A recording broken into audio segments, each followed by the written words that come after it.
Здравствуйте! В эфире телеканалов «Якутия-24» и НВК «Саха» мы вместе с главой Якутии Айсеном Николаевым подводим итоги августа. Айсен Сергеевич, здравствуйте! Здравствуйте. Предлагаю начать нашу беседу с очень важного документа, который вы утвердили в середине августа. Речь идет о стратегии социально-экономического развития арктической зоны Якутии до 2035 года. Главная цель этого документа – повышение качества жизни якутян в 13 районах нашей республики. Каких показателей мы должны достичь к 2035 году? Конечно же, Арктика для Якутии – это важнейший регион. Территория Якутской Арктики 1 600 000 квадратных километров. Это более 52% территории нашей Якутии. Живет там, правда, 68 000 человек с небольшим. В конце 80-х годов прошлого века, перед развалом Советского Союза, там проживало порядка 150 000 человек. И с тех пор, к сожалению, идет неуклонное снижение количества жителей Арктики. Хочу сказать, что благодаря тем мерам, которые мы приняли в последние годы, впервые за последние много лет, в этом году количество жителей Арктики несколько увеличилось.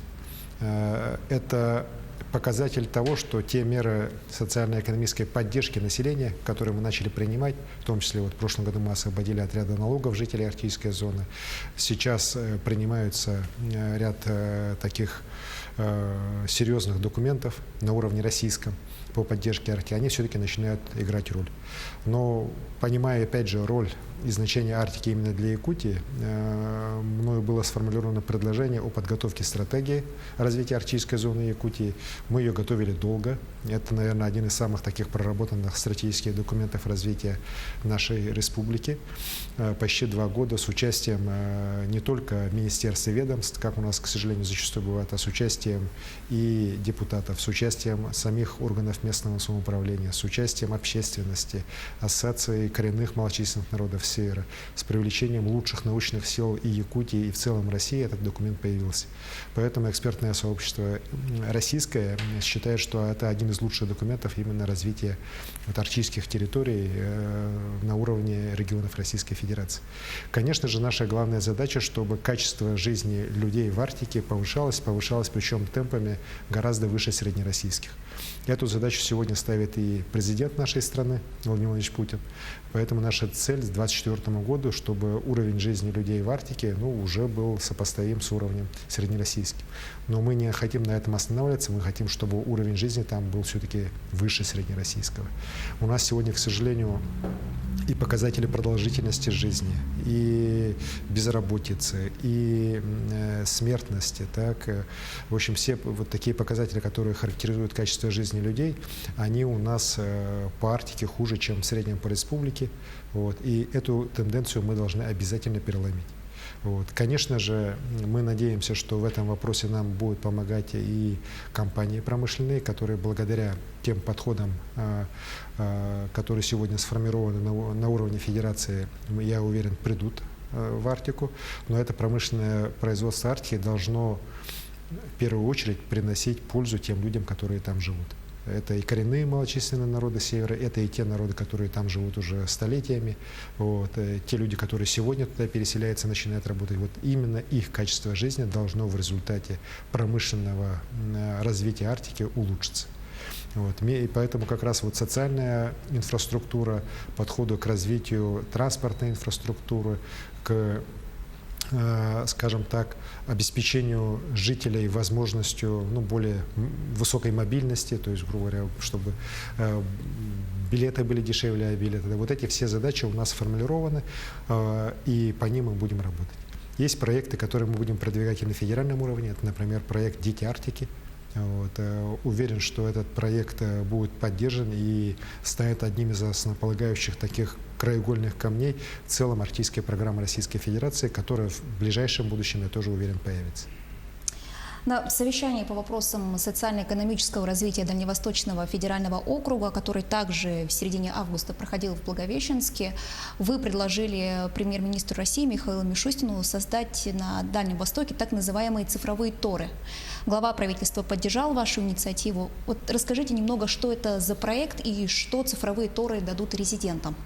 Знаете, развитие Дальнего Востока – это не только развитие добычи полезных ископаемых. Вот это мое кредо, так, потому что понятно, что сырьевые проекты, они сегодня приносят основной доход, и доход и в бюджеты разных уровней, обеспечивают людей работой. Вместе с тем, понятно, что не только одним этим, не столько этим должен развиваться в будущем Дальний Восток. Мы видим, что у нас в республике очень неплохо развивается последние годы IT-индустрия.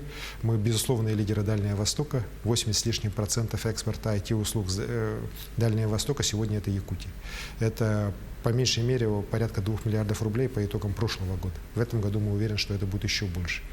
Вот. И тот успешный опыт, который у нас сегодня есть, и те трудности, которые встречают, например, те же IT-компании при работе у нас здесь, да, они позволили мне сформулировать ряд предложений, которые я выдвинул премьер-министру, и который сейчас в прессе получил название цифрового Тора. Да.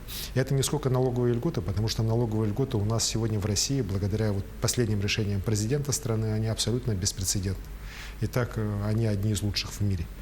Но я предложил также и снизить административную нагрузку на бизнес, более активно использовать международное право в ряде, скажем так, там, где это возможно, облегчить регистрацию в части именно того, чтобы именно не по фактическому месту нахождения резидента мог зарегистрироваться резидент, а уже, например, из другого региона, уже виртуально, скажем так, да, он мог бы зарегистрироваться здесь у нас в Якутии и обладать такими уже полномочиями резидента. Это, например, кстати говоря, в России уже реализуется на примере того же Сколково. Вот. Есть, конечно, определенные такие свои нюансы вот этих предложений, я их всех сформулировал. Премьер-министр очень с большим интересом к ним отнесся. Он сам, как человек, который успешно долгие годы руководил Федеральной налоговой службой, прекрасно понимает все эти нюансы. И он предложил мне вот как раз отработать на примере Якутии возможности реализации новых новаций, и административных, и тех налоговых, которые появились на уровне страны, и потом уже по итогам этого, скажем так, не эксперимента даже, а по итогам реализации этих проектов доложить ему лично о опыте Якутска. Вот. Надеюсь, что это будет успешный опыт, по крайней мере, мы все сделаем для того, чтобы он был успешным, и сейчас уже реализация ряда проектов у нас совместно с Министерством инноваций, с IT-парком, с рядом наших компаний уже начнется. Айсен Сергеевич, вы ставили задачу обеспечить школы республики рециркуляторами воздуха. Как идет работа в этом направлении? Конечно, пандемия коронавируса, которая очень серьезно попортила нам всем жизнь, она отступает, это видно, но отступает она медленно. И, конечно же, мы все боимся, что после начала учебного года определенные проблемы, как раз в особенности в тех школах, где достаточно много детей занимается, где классы переполнены, проблемы могут быть с распространением этой болезни. Соответственно, мы должны сделать все, чтобы свести эти риски к минимуму. Одним из них является вот как раз рециркуляторы воздуха, обеззараживатели воздуха. Так, сегодня по всей республике они уже приобретены. По городу Якутску и 15 районам республики они уже доставлены, сейчас монтируются. По остальным вот сейчас буквально вот сегодня, завтра эта работа уже будет завершена. Мы к началу учебного года должны все учебные заведения, не только школы, кстати говоря, но в том числе и по многим детским садам, это все обеспечить. Вот, работа идет. Хочу сказать, что здесь как раз достаточно много вопросов у жителей республики. Вот мне на прямом эфире в социальных сетях очень много вопросов было все-таки о том, каким порядком у нас будут учиться дети. Вот хотел бы здесь еще раз прояснить эту ситуацию. У нас детские сады с 1 сентября открываются все, и государственные, муниципальные, частные. Работать они будут в обычном режиме. Вместе с тем, конечно, будет ужесточена вот система, скажем так, прохода. Да? То есть будут у всех мерить температуру. Взрослые в обязательном порядке должны будут появляться в зданиях детских садов с масками. Вот те меры, которые, в принципе, для большинства людей абсолютно понятны и приемлемы. Да? По учебным заведениям среднего специального образования, по профессиональным колледжам и по вузам принято решение, что в течение сентября месяца будут очно учиться первые курсы. Остальные курсы будут учиться дистанционно или будут проходить практику. Вот. Мы надеемся, что в течение сентября у нас заболеваемость будет и дальше падать, и мы уже сможем с октября перейти к очному обучению в средних специальных учебных заведениях и вузах. Что касается школ, то здесь у нас подход следующий. В населенных пунктах до 5000 человек учебный процесс будет проходить абсолютно в обычных режимах, ну, конечно, опять же, с соблюдением тех требований, которые сегодня есть уже в связи с коронавирусной инфекцией, ну, вот масочный режим и так далее. Так? Никаких других особых ограничительных мер не будет. По тем же населенным пунктам, где число жителей превышает 5000 человек, а таких у нас в республике 27, мы рекомендуем главам районов и главам городских округов в случае необходимости вводить систему, чтобы очно учились начальные классы, то есть 1, 2, 3, 4, и также 9 и 11 классы по основным предметам. Остальные классы должны будут учиться дистанционно. Вместе с тем школа имеет возможность какие-то спецкурсы и так далее проводить, в том числе и в зданиях школ с соблюдением определенных норм. Также мы рекомендовали разделить входы для разных групп, разных школьников, так, для того, чтобы они как можно меньше пересекались. В принципе, подход абсолютно нормальный. Вот. Причем, еще раз говорю, это рекомендация, это не обязательное требование, и каждый район, каждый городской округ принимает решение самостоятельно. Например, по Якутску мы с мэром встречались, обсуждали с Альдоной Владимировной, мы договорились, что вот по окраинам, скажем так, вот по поселкам городского округа Якутск, например, обучение будет идти в обычном режиме, ну а в центре, конечно же, вот то предложение, которое мы сформулировали, оно полностью поддерживается и будет здесь внедряться. А, например, в Нерюнгри, нет никакой необходимости вот такую форму применять. Они могут абсолютно спокойно, с учетом того, что детей не так много, школы большие, уже в очном режиме все классы обучать. И такое обучение у нас по школам будет в течение первой четверти. Вот. Ну а по итогам первой четверти мы уже проанализируем ситуацию. Я надеюсь, что к этому времени ситуация еще станет лучше. Так? Ну и надеюсь, что со второй четверти уже у нас все школы республики начнут работать в обычном режиме. Вот. Конечно же, мы должны детей беречь, вот, поэтому сейчас у нас начинается вакцинация от гриппа для детей. Это очень важно, очень нужно, потому что сезонный всплеск ОРВИ и гриппа, он всегда опасен, а тут еще с наложением на ковид это может быть вдвойне опасно. Вот. Ну а в последующем, когда уже будет подготовлена и доставлена в регионы России, в том числе в республику, вакцина от ковида, то, конечно же, уже и эта прививка будет делаться на добровольной основе для желающих, в том числе и в учебных заведениях. Александр Сергеевич, а как будет решаться вопрос перегруженности школ Якутска? Вот по перегруженности школ Якутска, конечно же, проблема эта давняя. У нас сегодня из 152, по-моему, если не ошибаюсь, тысяч школьников в республике, 47 тысяч обучаются здесь, в городе Якутске. И порядка, чуть менее 5000 детей сегодня уже записаны в первые классы. Вот как я помню, по опыту своего руководства города, обычно сразу после начала учебного года это количество вырастает, и я уверен, что в первый класс в этом году пойдет свыше 5000 детей в городе Якутске. Переполненность у нас по особенностям центральной части города есть. Вот. Мы эту проблему решаем, в том числе через строительство школ. В этом году здесь, в Якутске, вот в ее центральной части у нас вводятся дополнительные помещения для 5-й школы. Это помещение куплено на средства из резервного фонда президента Российской Федерации. Эти деньги выделены личным решением президента страны по моей просьбе. И сейчас вот после ремонта уже старшие классы смогут там учиться у 5-й школы. Пристроить 31-я школа. Мы надеемся, что до конца года это здание будет тоже завершено. Эта стройка идет за счет республиканского бюджета. Ну и в 203-м микрорайоне строится на средства федерального бюджета у нас новая школа, которая тоже должна покрыть потребности 203-го микрорайона. Но, конечно, этого недостаточно. Мы понимаем, что город растет, количество детей здесь будет больше. И, конечно, надо решать эти задачи концептуально. И одно из таких наших предложений, которое мы сейчас сформулировали, и вот Министерство образования Республики начало его, этот проект, уже разрабатывать. Это такой глобальный проект. Он связан с созданием недалеко от Якутска, но в районе Кангалас, суперкампуса для среднего специального образования, куда мы хотим вывести ряд наших профессиональных колледжей и создать там, еще раз говорю, суперкампус для профтехобразования, один из лучших в Российской Федерации. Вообще, честно, если говорить, в России таких примеров еще нету. Вот наша идея, она сейчас встречает очень такую хорошую поддержку и у министра просвещения Российской Федерации, у ряда специалистов, потому что впервые мы говорим о том, что вот как раз можно сделать центр такой реально очень высокого качества среднего специального образования и в республике, и на Дальнем Востоке, и в целом в стране. И вот когда это будет сделано, то у нас здесь в центре города освободится ряд помещений, достаточно больших помещений наших колледжей, которые после, на самом деле, не очень большого ремонта могут быть переданы школам города Якутска. И это на многие годы вперед, до десятилетия вперед, точно проблему уже по школам города Якутска решит.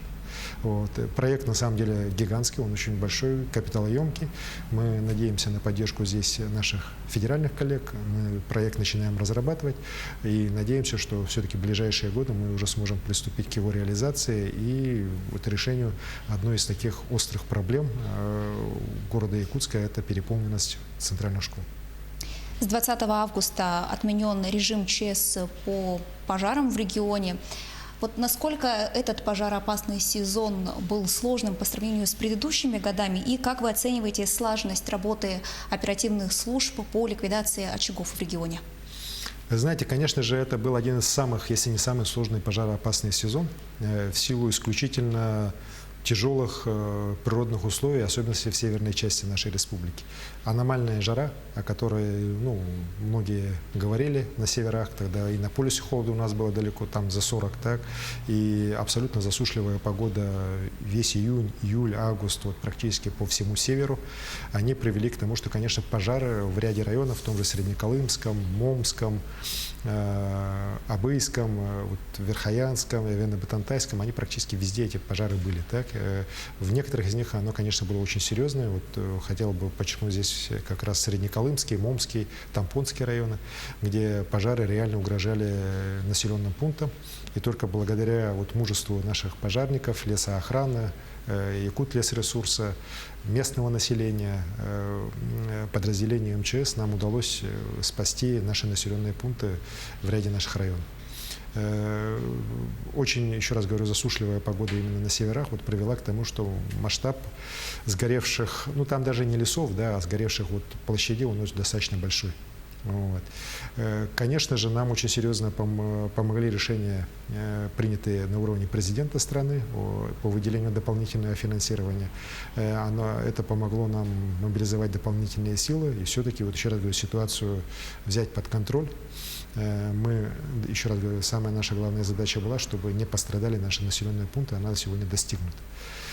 Конечно же, на будущее у нас есть уже понимание того, что нам надо делать, чтобы все-таки ликвидировать пожары на более ранней стадии.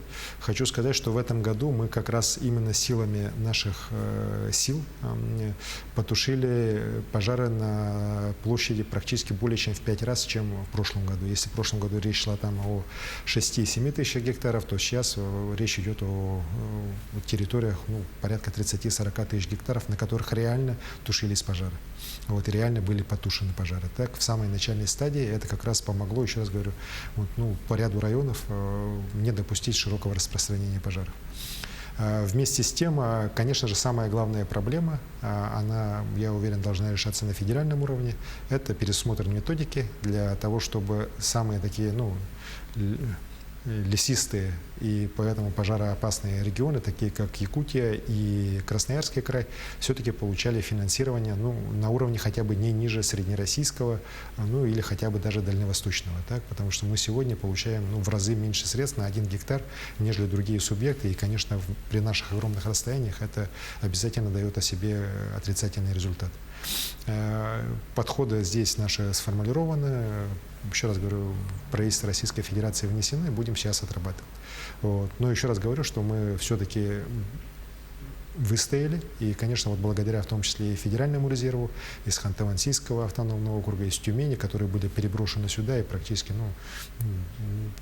несколько недель здесь работали день и ночь для того, чтобы ликвидировать пожары, нам удалось ситуацию удержать и не допустить ее перехода на населенные пункты и на другие объекты народохозяйственного комплекса. Во всех ли районах республики в этом году отопительный сезон начнется вовремя? Отопительный сезон не может не начаться вовремя. Так, это требование жизни у нас в Якутии. Соответственно, сегодня подготовка к отопительному сезону везде под самым жестким контролем. Мне практически ежедневно докладывает правительство о ходе подготовки. Серьезных никаких проблем мы не видим для подготовки и начала запуска отопительного сезона. В ряде арктических районов он уже начался.